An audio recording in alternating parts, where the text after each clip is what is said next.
জয় গুরু। শ্রী শ্রী ঠাকুরের চরণে আমার শতকোটি প্রণাম, আর আপনাদের সকলকে আমার রানন্দিত জয় গুরু। আজকের প্রসঙ্গটি হলো যজন যাজন ইষ্টভৃতি। এই যজন যাজন ইষ্টভৃতি করে কি হয়, আমাদের ঠাকুর এই সম্পর্কে কি বলে গেছেন, সেটাই আজকে আমি আপনাদের শোনাবো। জীবন বৃদ্ধির স্তম্ভ হলো যজন যাজন ও ইষ্টভৃতি। এটা ঠাকুর আমাদের কিভাবে করতে বলেছেন সেটাই আমি শোনাচ্ছি আপনাদের। তো চলুন ভিডিওটি শুরু করছি। তার আগে বলে নিচ্ছি, সকলেই ভিডিওটি দেখবেন, তাহলে পুরো জিনিসটা ভালো করে বুঝতে পারবেন। তো চলুন শুরু করছি। জীবন বৃদ্ধির স্তম্ভ যজন যাজন ও ইষ্টভৃতি। মানুষের মহান বিবর্তনের জন্য পরম প্রেমময় শ্রী শ্রী ঠাকুর যজন যাজন ও ইষ্টভৃতির কথা উল্লেখ করেছেন। সহজ কথায় ভাবা, বলা ও করা। যজন হচ্ছে ভাবা, যাজন হচ্ছে বলা ও ইষ্টভৃতি হচ্ছে করা। এই তিনটের কথা আমাদের ঠাকুর বলে গেছেন। আজ আমাদের ব্যক্তিত্ব বিচ্ছিন্ন, কারণ আমাদের ভাবা, বলা ও করার মধ্যে কোনো সামঞ্জস্য নেই। যে ভালো চিন্তা করতে পারে না, সে ভালো কাজ করতে পারে না, আর পারে না ভালো কথা বলতে। যে ভালো চিন্তা করতে পারবে না, সে ভালো কাজও করতে পারবে না, আর পারবে না ভালো কথা বলতে। যার চিন্তাধারা ভালো, সেই পারবে সুন্দর কথা বলতে, ভালো কথা বলতে। আমাদের না আছে সেই উৎকর্ষ মুখর ভাবা, না আছে তদনুযায়ী করা। ফলে আমাদের ব্যক্তিজীবন এবং জাতীয় জীবনে চরম বিভ্রান্তি দেখা দিয়েছে। শ্রী শ্রী ঠাকুর বলেছেন, ওয়ান মিস্টেক ইনভাইটস ম্যানি মিসচিভস। একটি ভুল বহু ক্ষতির আমন্ত্রণ করে। তাই আমাদের উচিত আত্মচিন্তন তৎপর হয়ে থাকা। এই আত্মচিন্তনের মধ্যেই আছে অনুরাগের সাধন ভজন, এক কথায় তাই যজন। তাহলে বুঝতে পারলেন? তো এবার চলুন বলে দিচ্ছি যজনটা কি জিনিস, ঠাকুর এই সম্পর্কে কি বলে গেছেন, তো সেটাই এখন বলবো। তো চলুন বলি যজনটা কি। যজন ইষ্ট স্বার্থ ও ইষ্টকে প্রতিষ্ঠা করাই যজনের মুখ্য উদ্দেশ্য। যাতে স্বপারিপার্শ্বিক নিজের মঙ্গল হয়, তাই ইষ্ট স্বার্থ ও ইষ্ট স্বার্থ প্রতিষ্ঠা। এর মূর্ত প্রতীক যিনি, তিনিই আমাদের ইষ্ট ও ধ্যেয়। তার ধ্যান ও অনুচলন আমাদের বৃদ্ধির দিকে নিয়ে যায়। তাই যজনে আছে নাম ধ্যান, ভজন, আত্মবিশ্লেষণ, আত্মনিয়ন্ত্রণ, সদাচার, স্বাধ্যায়, ব্রত, প্রায়শ্চিত্ত, পূজা ও প্রার্থনা। তাহলে বুঝতে পারলেন যজনে কি কি আছে। আমি আবারও বলে দিচ্ছি, নাম ধ্যান, ভজন, আত্মবিশ্লেষণ, আত্মনিয়ন্ত্রণ, সদাচার, স্বাধ্যায়, ব্রত, প্রায়শ্চিত্ত, পূজা ও প্রার্থনা। এটা হচ্ছে যজন। নিজেকে সম্পূর্ণরূপে তার মনজ্ঞ রকমে গড়ে তোলাই হচ্ছে প্রকৃতপক্ষে সাধনা। যজনের মুখ্য অঙ্গ দুটি, জপ ও মন্ত্র সাধন। যথাসময়ে ইষ্ট নির্দেশ বাস্তবায়িত করা। শ্রী শ্রী ঠাকুর বলেছেন, উষা নিশায় মন্ত্র সাধন, চলাফেরায় জপ, যথাসময় ইষ্ট নির্দেশ মূর্ত করায় তপ। নামধ্যানের ফলে আমাদের মস্তিষ্ক কোষ উত্তেজিত হয়ে খুব সংবেদনশীল হয়ে ওঠে, বেড়ে যায় ইন্দ্রিয়গ্রামের তীক্ষ্ণতা। এক কথায় যজন মানে ইষ্টপ্রাণতার সহিত কায়মন্য বাক্যে বাচা বাড়ার রীতিনীতিগুলোকে যথারীতি পরিপালন ও করত নিজেকে উন্নত চলনায় নিয়ন্ত্রিত করা। এই কথাগুলি আমাদের শ্রী শ্রী ঠাকুর বলেছেন। তাহলে বুঝতে পারলেন যে যজন কি জিনিস। তাহলে এবার শুনুন যাজন। তো চলুন যাজন কি সেটা আমি বলে দিচ্ছি। নিজের ইষ্টপ্রাণতাকে অন্যের ভিতর সঞ্চারিত করে দেওয়ার নামই যাজন।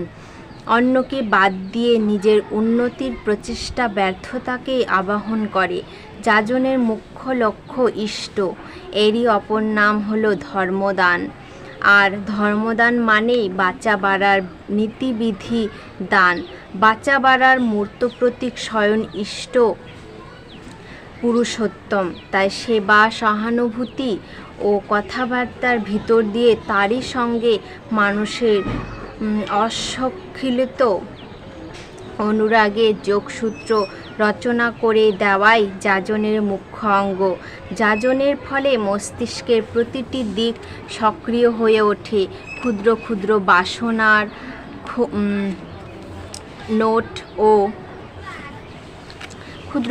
বাসনার জট ও অনুভূতি ভেঙে যায়। ইষ্ট প্রসঙ্গের ভিতর দিয়েই মানুষের হৃদয়ে শ্রদ্ধা ও ভক্তির উদ্রেক হয়। মনের বিচ্ছিন্ন ভাব, যুক্তি ও বুদ্ধি এতে সুবিনায়িত হয়ে ওঠে। ফলে মানুষের কমন সেন্স বা সাধারণ জ্ঞান বেড়ে যায়। মানে যাজন হচ্ছে আমাদেরকে ঠাকুরের যে কথা সেটা আমাদের অন্যকে বোঝাতে হবে।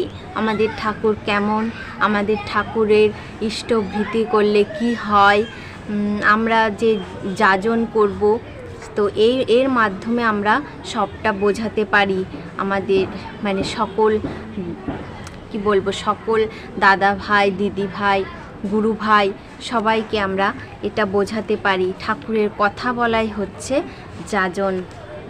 চলুন এবার ইষ্টভৃতি সম্পর্কে জেনে নিই। ইষ্টের ভরণ পোষণের জন্য দৈনন্দিন কিছু নিবেদন করাই হচ্ছে ইষ্টভৃতি। এই ইষ্টভৃতি দীক্ষাকে চেতন রাখে।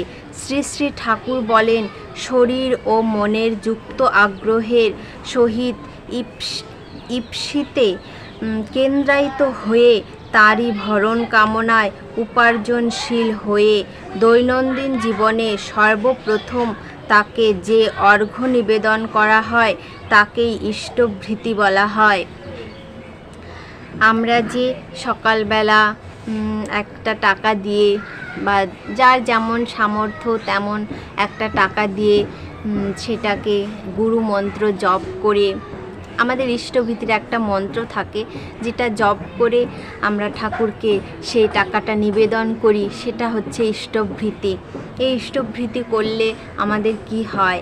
আমাদের সংসার ভালো থাকে, আমাদের ছেলেমেয়েরা ভালো থাকে, সুস্থ থাকে, মানে সব বিপদ আপদ কেটে যায়।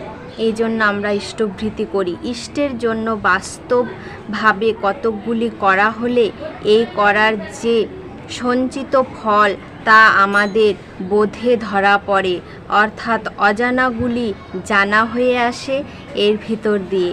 তার ফলে সেই জানা মাফিক কাজ করতে পরে সুবিধা হয়। ইষ্টানুরাগ বোধ, অভ্যাস ও প্রেরণা তদনুগ